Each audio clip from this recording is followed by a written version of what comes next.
Hello guys, আজকে আরেকটি দোয়েল চত্বর ব্লগ নিয়ে আমরা এসে গেছি। আজকে আরেকটু আনকমন জিনিস দেখাবো। তো লেটস গেট স্টার্টেড। এই ফুলগুলো 100 টাকা, এই চুড়িগুলো 150 টাকা, 150 টাকা, এগুলো 200 টাকা, এগুলো ছিল 300 টাকা করে। এটার দাম 1200 টাকা। আংটিগুলো 100 টাকা।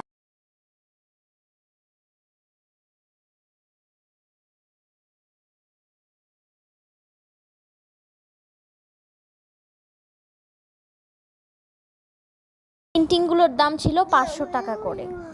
এগুলো 200 টাকা। এগুলো 100 থেকে 400 টাকার মধ্যে। এগুলোর দাম 6000 টাকা। দাম ছিল 150 টাকা। দাম ছিল 150 টাকার, দাম 150 টাকা। এগুলো প্রত্যেকটা 10 টাকা করে। এই হাতিটার দাম 100 টাকা, দাম 150 টাকা। এটার দাম 60 টাকা, এটার দামও 60 টাকা। এই প্রতিমাটির দাম হচ্ছে 600 টাকা, দাম 150 টাকা। এটার দাম 300 টাকা। প্রত্যেকটা ছিল 120 টাকা করে। এই সিএনজিটার দাম ছিল 500 টাকা, দাম ছিল 1600 টাকা। এগুলি ছিল কালেকশনে। নেক্সট ভিডিওতে দেখা হবে। Thanks for watching.